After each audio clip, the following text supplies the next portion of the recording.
মৃত্যুর দুয়ার থেকে ফিরে আসা মানুষ তো সেই দ্বিতীয় পর্বের বা শেষ পর্বের জীবনটা যাতে দেশের জন্য, গণতন্ত্রের জন্য, এদেশের মানুষের অধিকার আদায়ের জন্য যদি দিয়ে যেতে পারি। যে বিপ্লবী বন্ধুরা আজকে আমাদের মাঝে নেই, তারা স্বর্গ থেকে জানে, স্বর্গ থেকে প্রিয় মাতৃভূমি। আমরা যেন সেটা অনুধাবন করি যে স্বর্গ থেকে আমাদের এই প্রিয় মাতৃভূমি। যদি আমরা সেটা হৃদয়ে ধারণ করি, এই মাতৃভূমি স্বর্গ থেকে প্রিয় মাতৃভূমি, তাহলেই হবে আমাদের জীবন সার্থক।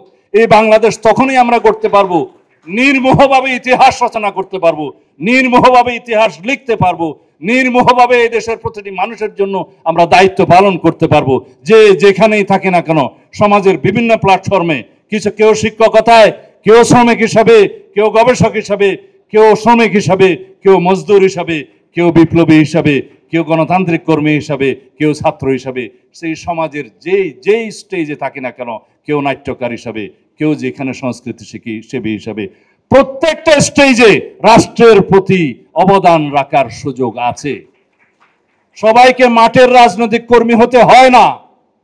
কেউ শিক্ষক হিসেবে তার অবদান রাখবে, কেউ সাংস্কৃতিক কর্মী হিসেবে তার অবদান রাখবে, কেউ রাষ্ট্র পরিচালনায় সরাসরি অবদান রাখবে, কিন্তু তাদের পাহারাদার হতে হবে এদেরকে, যারা গণতন্ত্রের রক্ষা কবচ হিসেবে কলম নিয়ে দাঁড়িয়ে যাবে। ফ্রিডম অফ প্রেস আমরা এস্টাবলিশ করতে চাচ্ছি, হয়েছে প্রায়, তারাই এই পাহারাদার হবে। অনেকে বলে এটা ফোর্থ স্টেট, আমি আজকে বলে যাচ্ছি এটাই হবে বাংলাদেশের first state. Freedom of press, এটা যদি এনশিওর করা যায়, গণতন্ত্রের রক্ষা কবচ হবে এটাই প্রথম।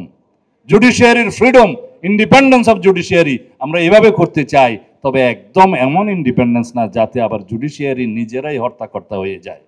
আমরা পৃথিবীর অনেক দেশে দেখেছি, সেখানে জুডিশিয়ারি নির্ধারণ করে দেয় রাষ্ট্র কিভাবে চলবে। সেই জুডিশিয়ারি আমরা চাই না। আমরা চাই প্রকৃত ইন্ডিপেন্ডেন্ট একটা judiciary, complete independence of judiciary আমরা এনশিওর করব।